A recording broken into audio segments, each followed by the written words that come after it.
e nossa história não estará pelo avesso assim, sem final feliz. Teremos coisas bonitas para contar. E aí, galera, tudo bem? Sou eu novamente aqui, professor Roberto Carlos. Uma satisfação enorme estar aqui com vocês novamente. Trataremos então hoje neocolonialismo na África, né? Teremos dois momentos, né? Neocolonialismo na África e também na Ásia e na África, né? Entendendo como, né, essa neocolonização, as consequências, né, que ela teve ao longo dos anos, né? Um período assim que acaba determinando uma série de conflitos, né, posteriores a esses eventos aí, algumas guerras, né, também em função desse processo aí de colonização, né. Então, para a gente entender alguns aspectos, né, que geraram essa neocolonização,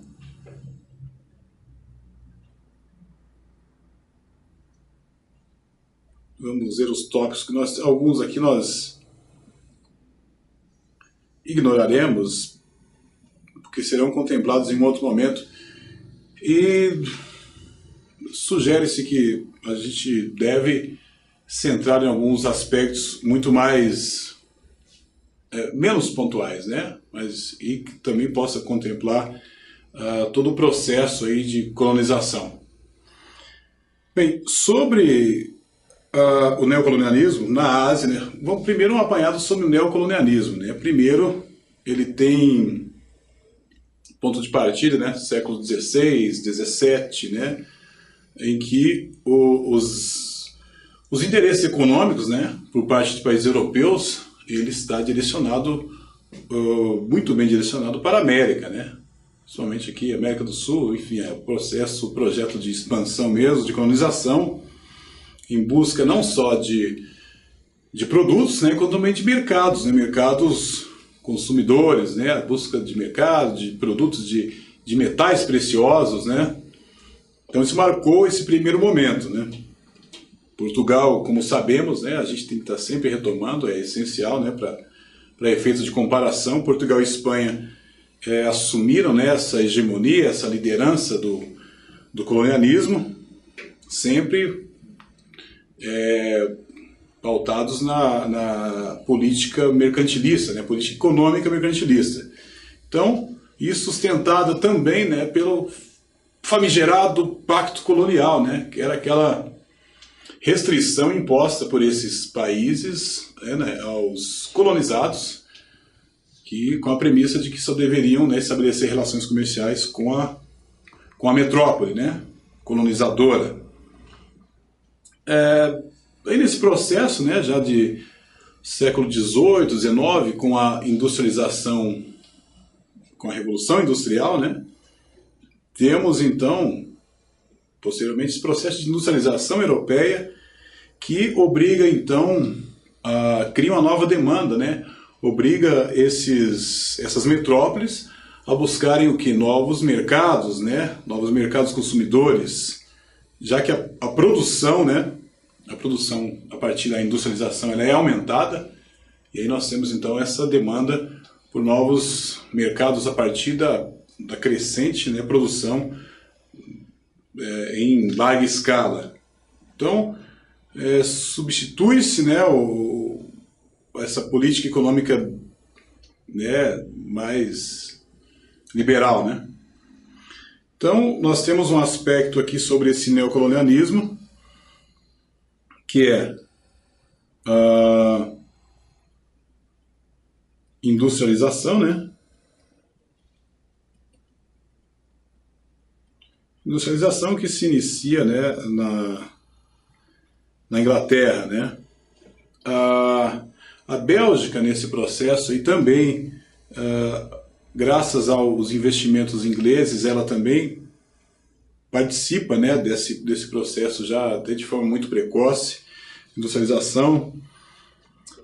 Bem, enquanto isso na França, né, um regime dificultava, né, o regime daquela época, lembra-se dos problemas lá, a Revolução Francesa e outros acontecimentos, né?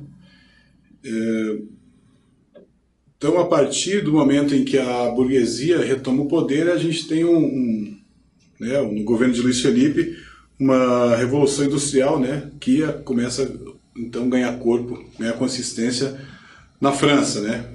Então, e vai se desenvolvendo, né, com Napoleão, de forma já mais acelerada. Então, Alemanha e Itália, né, encontram as condições, né, mais favoráveis somente no século XIX também, né? Apesar, né, de, como a gente sabe, no processo em que abordaremos sobre a África, eles acabam sendo excluídos, né? E fora da Europa, né, os Estados Unidos também se industrializa, né, graças a muito investimento de capital inglês, investimento a partir da descoberta do ouro, né? Então a produção, já no século XIX, a produção industrial dos Estados Unidos já supera alguns países europeus, né? Bem, e aí esse processo todo e que vai determinando, então, para a gente poder chegar aqui, nesse momento, né, do neocolonialismo na Ásia, para que possamos entendê-lo, então, na sua plenitude. A penetração, né, essa inserção, essa introdução europeia na Ásia, perdão, ela ocorre, então, a partir... Vamos apagar isso aqui. Vamos pegar o contexto da Ásia, então, né? A Ásia, então, ela se mantinha isolada, né, até parte do século XIX, né? Alguns portos abertos aí, né? Alguns comerciantes do Ocidente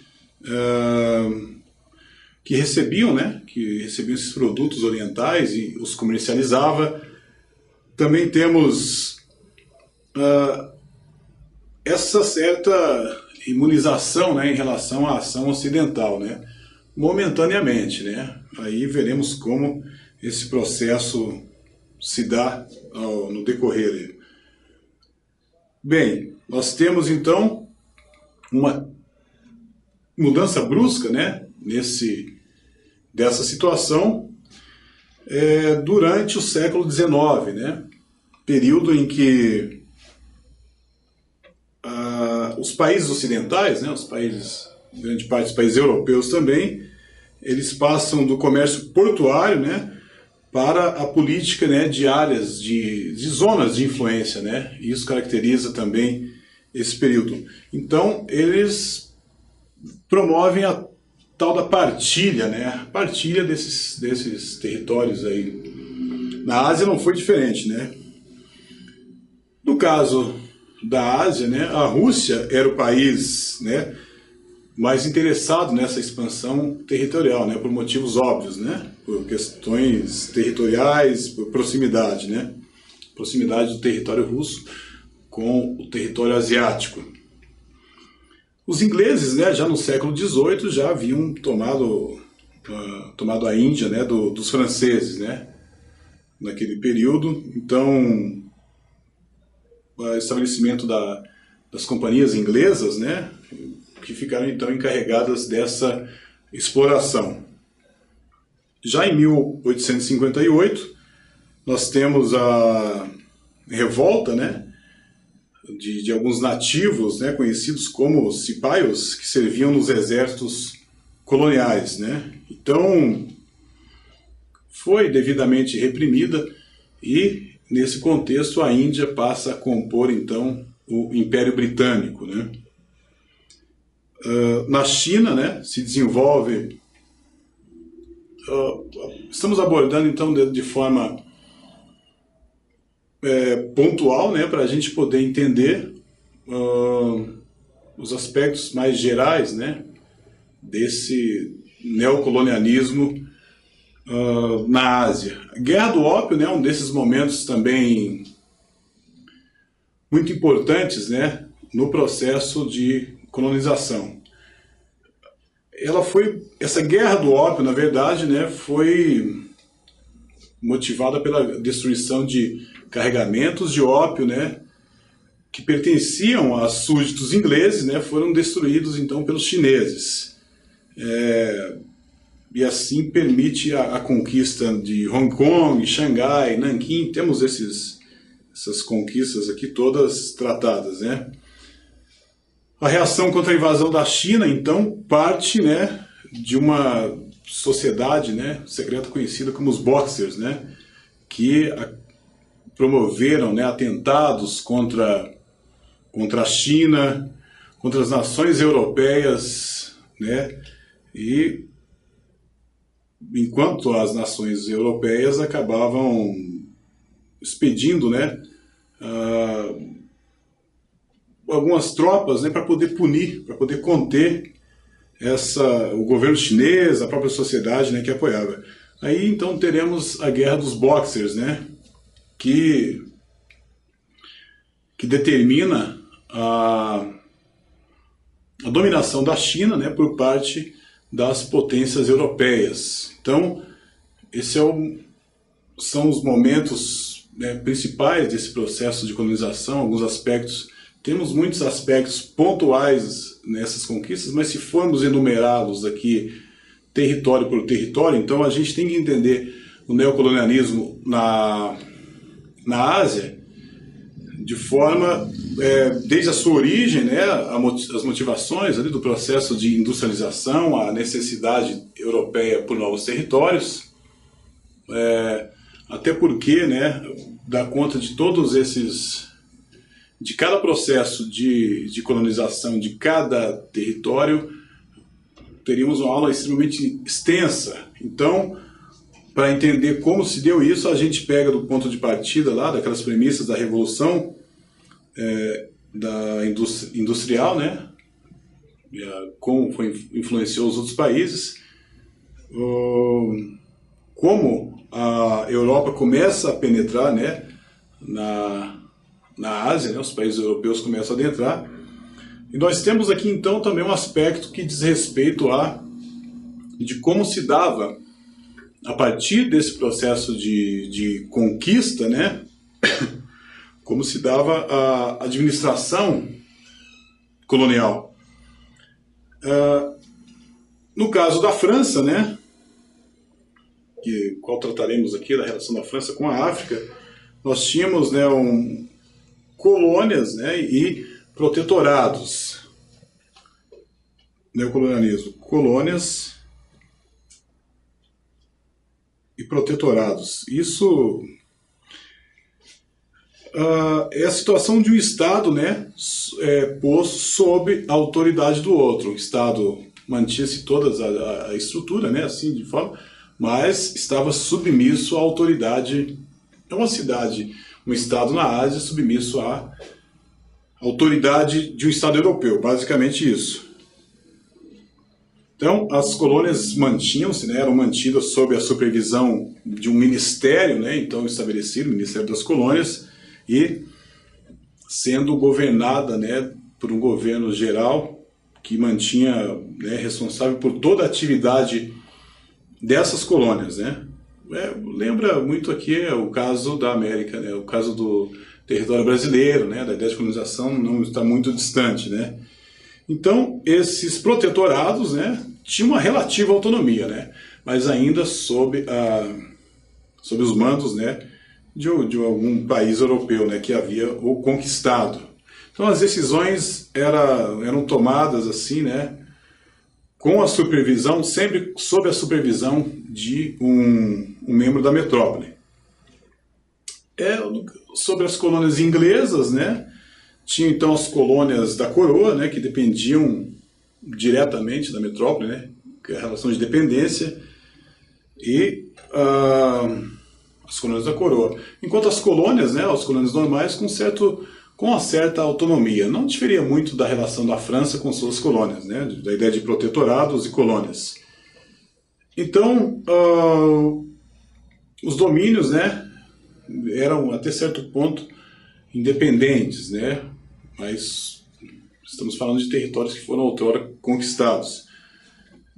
A forma de organização administrativa, então, se dava, né, nas colônias pertencentes a países, mas a variação era muito pequena, né, sobre as formas como elas eram geridas, né, eram colônias nitidamente, algumas colônias nitidamente assumidas pela metrópole, né, europeia, e algumas semicolônias, né, com a relativa autonomia. Esses são os pontos importantes, né, para entender.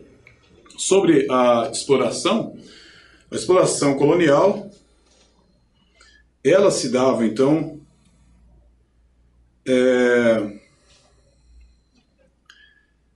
de uma forma, como pode dizer, como era organizado, né, a exploração colonial? A partir de descobertas, né, de desbravadores, assim como ocorreu aqui, né, na América do Sul, né, ou no Brasil. A ideia de desbravar para se descobrir, né, o potencial, né, as riquezas que esses países, que esses territórios podiam conter, né. Então, no caso dos ingleses, né, que contavam, né, que dispunham de uma quantidade, né, muito grande de recursos materiais, né, de tecnologia para a época, né, e humanos também, né. Então, algumas políticas, né, foram sendo implantadas a partir dessa relação, ainda no século XIX, né, enquanto a França praticava algumas políticas, né, tarifárias e dependia também muito da colônia, né, no que diz respeito aos tipos de produtos, né, que eram consumidos, né, que eram produzidos e que eram consumidos. Então, a exploração econômica dessas terras foram concedidas também gradualmente, né, em alguns momentos, a particulares, né, uma vez que as grandes companhias capitalistas tinham condições de explorar, né, de fato, essas colônias, que era o caso da Inglaterra, né. Então é isso, aspectos importantes do neocolonialismo na Ásia. Teremos uma aula, então, sobre o processo de descolonização, que é uma aula um pouco mais que a gente vai trazer, né? Vai procurar trazer aqueles momentos de desocupação. Foram pacíficos, né? Foram mediante alguns conflitos, né? A ideia de ruptura, né? De livrar-se do jugo, né? Dessas metrópoles europeias. Então, também nessa ideia de trazer as causas, né, o processo anterior à colonização,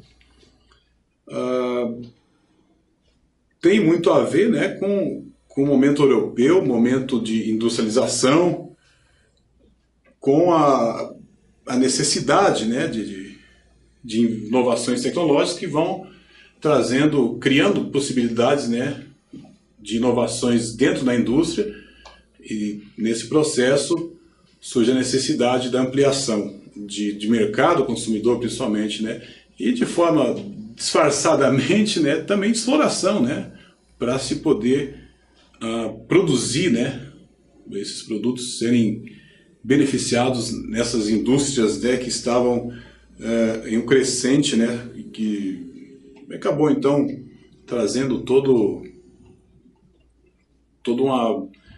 uma transformação, né, de ordem que diz respeito à produção, à divisão internacional do trabalho. As colônias essas neocolônias já apresentam essas características um tanto diferentes, né, porque encontram já estados formados, territórios já com uma certa constituição, né, diferente da colonização aqui do Brasil, né, que no momento foram encontrados índios, né, ainda que organizados, né, dentro da sua acepção, né, de organização. Foi um processo então de colonização, por isso o nome neocolonialismo, né, não só pelo fato de ter vindo alguns séculos depois, mas por essas características, né, dessas populações. Mas o processo ele acaba se aproximando no que diz respeito às formas de exploração, alguns conflitos extremamente graves, né, alguns casos históricos, né, de genocídio mesmo, parte da história que a gente, né, pode contemplar em dados momentos também. Mas é importante saber a estrutura básica, né, dessa aula sobre o neocolonialismo sempre o processo histórico, né, o porquê que gerou a necessidade, né, e aquele começo, meio e fim. Né. O fim a gente traz aqui o momento de exploração mesmo, de como se instalaram as colônias, a dependência, a autonomia. Espero que vocês tenham conseguido então captar essa trama aí. Voltaremos na próxima aula, né, com o processo de neocolonização da África, né, que tem umas particularidades em relação, põe particularidades nisso, né, em relação à Ásia. Conto com vocês na próxima aula então. Nos vemos, beleza? Nos encontraremos novamente. Grande abraço aí, valeu!